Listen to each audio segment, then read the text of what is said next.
सत्ता हाथ से निकलते ही कांग्रेस अध्यक्ष सोनिया गांधी पर अपनों ने ही चौतरफा हमला कर दिया है। पूर्व विदेश मंत्री नटवर सिंह के बाद सोनिया को जोरदार झटका दिया है CWC के सदस्य जगमीत सिंह बरार ने सोनिया गांधी और राहुल गांधी को दो टूक कह दिया कि लोकसभा में करारी हार के बाद मां और बेटा 2 साल के लिए पार्टी के कामकाज से छुट्टी ले लें। पंजाब से सांसद रह चुके बरार ने यह भी कहा कि पार्टी के सभी मौजूदा महासचिव भी अपनी अपनी कुर्सी छोड़ें और नए लोगों को पार्टी चलाने का मौका दें। नेशनल हेराल्ड मामले में प्रवर्तन निदेशालय ने राहुल गांधी और सोनिया गांधी को झटका देते हुए प्रारंभिक जांच का केस दर्ज किया है। ईडी इस बात की जांच करेगा कि पार्टी फंड का व्यावसायिक उपयोग हुआ है या नहीं। Prevention of money laundering act के उल्लंघन की जांच की जाएगी। अगर शुरुआती जांच में कोई उल्लंघन पाया गया तो केस दर्ज कर कार्रवाई की जाएगी। बीजेपी नेता सुब्रमण्यम स्वामी ने राहुल गांधी और सोनिया गांधी समेत कांग्रेस के कई नेताओं के खिलाफ शिकायत दर्ज कराई थी। मामला 90 करोड़ रुपए के पार्टी फंड के दुरुपयोग का है। मुंबई के जुहू बीच पर समंदर में डूबने से 3 लड़कों की मौत हो गई। बताया जाता है कि कल शाम 6 बजे लड़के बारिश का मजा लेने जुहू बीच पर पहुंचे, लेकिन समंदर की लहरों की चपेट में आने से 3 डूब गए। लाइफगार्ड टीम की घंटों की तलाशी के बाद भी तीनों का कहीं पता नहीं चला है। डूबने वाले तीनों लड़के थाने के रहने वाले थे। जम्मू कश्मीर के कुपवाड़ा के केरन सेक्टर में सेना का ऑपरेशन जारी है। इस ऑपरेशन में अब तक 4 आतंकवादियों को मार गिराया गया। आतंकवादियों के पास से 8 AK-47 राइफल के अलावा कई डॉक्यूमेंट्स बरामद हुए। अलकायदा की धमकी और अफगानिस्तान में बदल रहे माहौल से सुरक्षा बलों की चुनौतियां और बढ़ गई हैं। दिल्ली में अपराधी बेखौफ हैं। अंबेडकर नगर इलाके में दिन दहाड़े चोरों ने लाखों रुपए की ज्वेलरी पर हाथ साफ कर दिया। सबसे हैरानी की बात यह है कि चोरों ने जिस घर में चोरी की वारदात को अंजाम दिया वो थाने से महज कुछ कदम की दूरी पर है। फिलहाल पुलिस ने मामला दर्ज तो कर लिया है, लेकिन चोरों का कोई सुराग नहीं मिला है।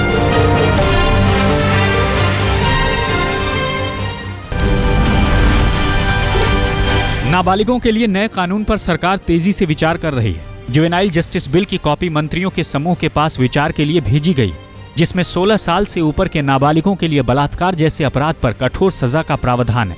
मोदी सरकार नाबालिग न्याय बिल को संसद के इसी सत्र में पेश करने की तैयारी में है। महिला और बाल विकास मंत्री मेनका गांधी ने लोकसभा को बताया है कि नाबालिग न्याय यानी जुवेनाइल जस्टिस एक्ट को विचार के लिए मंत्रियों के समूह के पास भेजा गया। नए बिल में बलात्कार जैसे जुर्म के लिए 16 साल से ऊपर के नाबालिगों को विशेष प्रावधान के तहत कठोर दंड विधान की वकालत की गई है। चीन ने पहली बार माना है कि मई 2013 में उसकी फौज ने सीमा का उल्लंघन किया। लद्दाख में भारतीय इलाके के अंदर घुस गए। हालांकि भारत के विरोध जताने के बाद चीनी फौज वापस चली गई। पिछले 2 साल में कई बार चीनी फौज सरहद लांघ गई। भारतीय विदेश मंत्रालय और सेना ने हर बार विरोध किया, लेकिन चीन अपनी हरकतों से बाज नहीं आया। अब पहली बार चीन ने यह स्वीकार किया है कि 2013 में लद्दाख के देपसांग घाटी में उनकी फौज ने घुसपैठ की थी।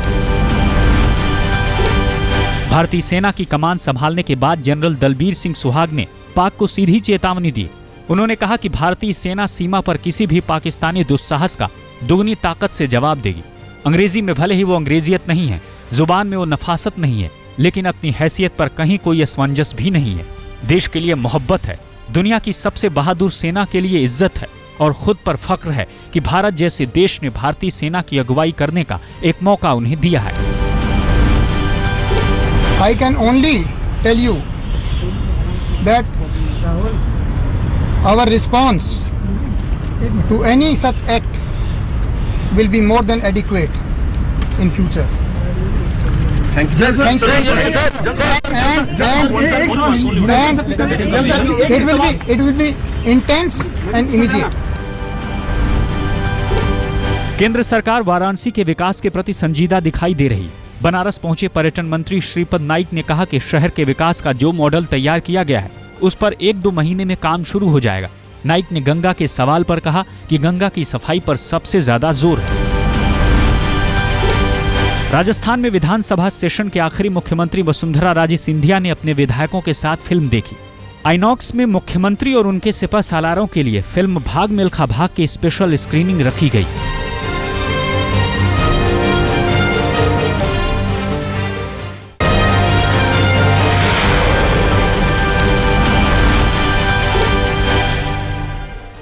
कानपुर के ज्योति हत्याकांड के मुख्य आरोपी पीयूष के संबंध कई और लड़कियों से भी थे।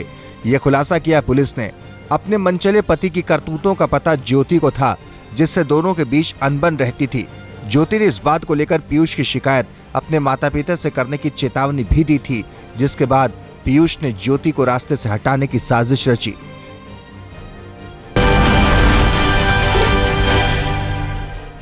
कानपुर पुलिस पर ज्योति हत्याकांड के आरोपी पीयूष के साथ हमदर्दी बरतने के आरोप लग रहे हैं। रिमांड पर लेने के बाद भी पुलिस मामले के खुलासे के लिए पीयूष के साथ सख्ती नहीं बरत रही।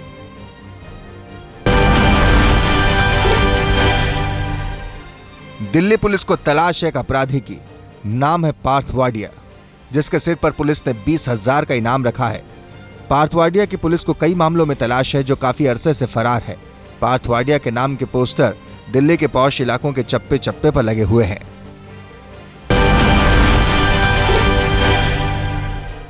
दिल्ली के डीडीओ अस्पताल में एक महिला आईपीएस अधिकारी से छेड़छाड़ का मामला सामने आया है। पश्चिमी दिल्ली में तैनात आईपीएस अधिकारी किसी केस की तफ्तीश के सिलसिले में डीडीओ अस्पताल गई थी। तभी नर्सिंग स्टाफ ने अश्लील इशारे किए और सीटी बजाई। महिला अफसर और दूसरे पुलिस वालों ने उसकी जमकर पिटाई की, जिसके बाद नर्सिंग स्टाफ और इमरजेंसी के डॉक्टरों ने हड़ताल कर दी।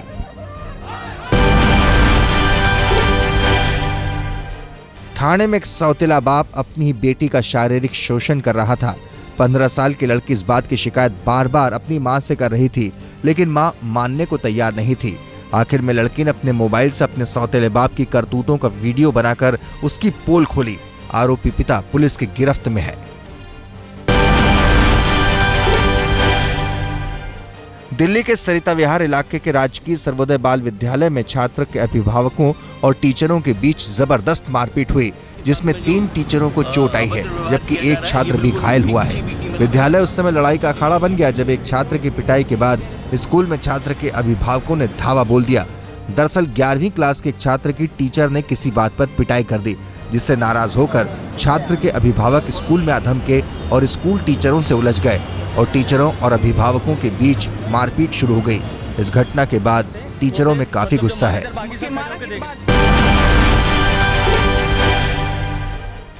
मुरादाबाद जेल के कैदियों के बीच खूनी संघर्ष की घटना सामने आई है, जिसमें एक कैदी को गंभीर चोट आई है।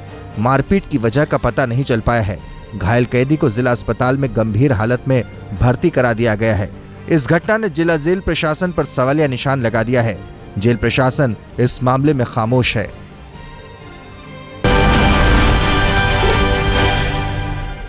छत्तीसगढ़ में पीटीए सिस्टम की पोल खुल गई है। बड़े पैमाने पर फर्जी राशन कार्ड बनाए जाने का मामला सामने आया है। जरूरतमंदों को रियायती दरों पर अनाज मुहैया कराने को लेकर छत्तीसगढ़ के पब्लिक डिस्ट्रीब्यूशन सिस्टम की देश भर में सराहना हुई थी, लेकिन राज्य में बड़े पैमाने पर फर्जी राशन कार्ड बने। ये राशन कार्ड गरीबों के बजाय अमीर लोगों ने भी बनवाए। राज्य में सरकारी दस्तावेजों में गरीब परिवारों की संख्या महज 42 लाख है, लेकिन राशन कार्ड बन गए 90 लाख। अब राज्य सरकार फर्जी करार देकर राशन कार्डों को निरस्त करने में जुटी है।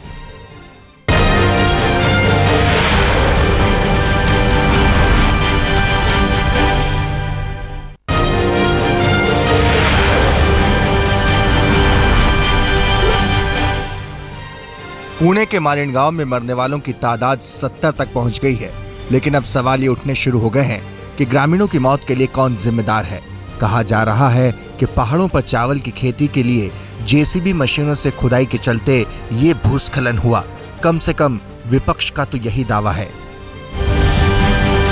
वहाँ आसपास में कई स्टेट गवर्नमेंट की स्कीमें हैं जिससे अंतर्गत काम चल रहे हैं और खेती बनाने का भी काम काफी जोरों से चल रहा है वहाँ पर। उसकी एक वजह हो सकती है। पुणे में मौत के मलबे से 3 महीने का मासूम जिंदा निकला। मालिन गांव को नक्शे से मिटा देने वाली भूस्खलन ने कई लोगों की जान ले ली।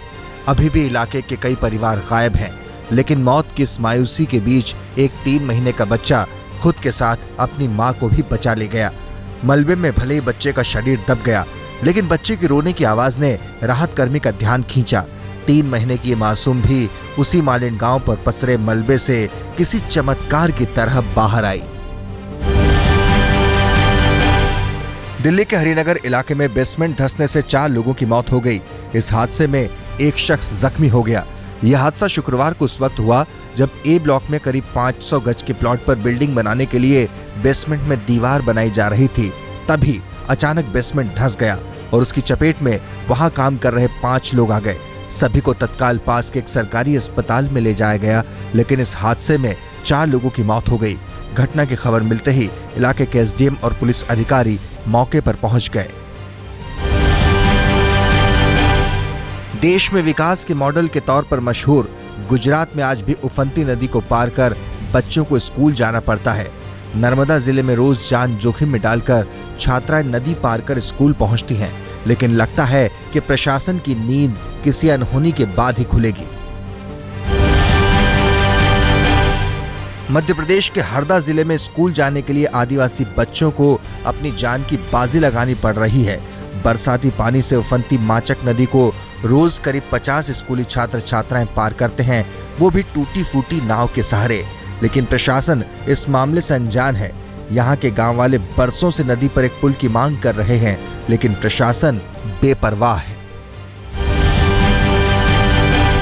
हिंदुस्तान और पाकिस्तान के बीच अमन और शांति का पैगाम लेकर छात्रों का एक जत्था साइकिल रैली के जरिए वाघा बॉर्डर तक पहुंचेगा। उधर पाकिस्तान से भी छात्रों का एक जत्था वाघा बॉर्डर पहुंच रहा है। दिल्ली यूनिवर्सिटी में जमा हुए ये छात्र साइकिल से 13 दिनों का सफर करके अमृतसर में वाघा बॉर्डर के पास पहुंचेंगे। वहां 14 और 15 अगस्त को मिलकर आजादी का जश्न मनाने की तैयारी है।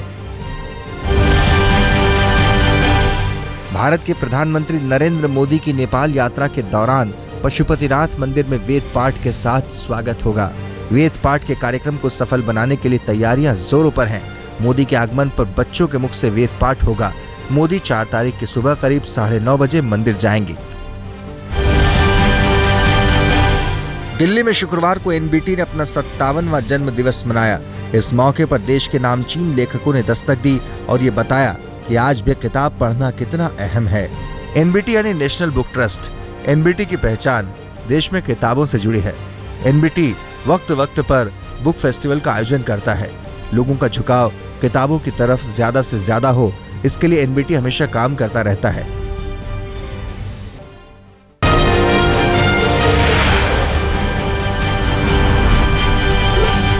आईसीसी ने एंडरसन को क्लीन चिट दे दी है। जडेजा को धक्का देने के मामले में आईसीसी के न्यायिक आयुक्त ने एंडरसन को दोषी नहीं माना। वीडियो कॉन्फ्रेंसिंग के जरिए 6 घंटे तक सुनवाई चली। इस मामले में जडेजा भी पाक साफ पाए गए। जडेजा की मैच फीस नहीं काटी जाएगी। जडेजा को आईसीसी की आचार संहिता के उल्लंघन में 11-1 का दोषी पाया गया था। मैच रेफरी डेविड बूर ने जडेजा को आर्टिकल 2.1.8 के तहत खेल भावना के खिलाफ व्यवहार का दोषी पाया था और उन पर मैच फीस के 50% का जुर्माना लगाया गया था। आरोप था कि इंग्लैंड के खिलाफ दूसरे टेस्ट मैच के दूसरे दिन एंडरसन ने जडेजा से बदसलूकी की और लंच के वक्त पवेलियन जाते समय धक्का दिया। आमिर खान एक बार फिर नए अंदाज और न्यू लुक में अवतरित होंगे। फिल्म का नाम है पीके। राजकुमार हिरानी की इस फिल्म में आमिर कुछ नया ही गुल खिलाने वाले हैं। फिल्म इस साल के आखिर यानी 19 दिसंबर को पर्दे पर आएगी, लेकिन चर्चे अभी से शुरू हो गए हैं।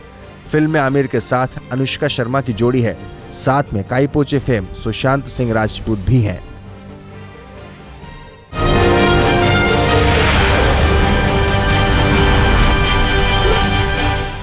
अमेरिकी जेलों में टॉर्चर होता था। अमेरिका के राष्ट्रपति बराक ओबामा ने पहली बार ये कबूल किया। उन्होंने कहा कि 9/11 के बाद कुछ लोगों के साथ ज्यादतियां हुई थी। उन्होंने कहा कि CIA के डायरेक्टर ने इस गलती के लिए माफी मांग ली। 4 अगस्त को पहले विश्व युद्ध की 100वीं सालगिरह है। 100 साल पहले इसी दिन वर्ल्ड वॉर की शुरुआत हुई थी। इस युद्ध में 1,60,00,000 लोग मारे गए थे। गाजा पट्टी में इजरायली टैंक का फिर कहर बरपा। ताजा हमले में करीब 30 लोग बुरी तरह घायल हो गए। घायलों में ज्यादातर बच्चे हैं। घटना के वक्त महिलाएं और बच्चे सो रहे थे। अचानक से हुए इस हमले से सभी बुरी तरह भागने लगे। इराक में 2 कार बम धमाके में कुल 21 लोग मारे गए। पहले धमाका सदर सिटी में हुआ, जिसमें 16 लोगों की जान गई, जबकि दूसरा कार बम ब्लास्ट अल अमीन में हुआ, जहां 5 लोग मारे गए। अब तक किसी संगठन ने इस धमाके की जिम्मेदारी नहीं ली है।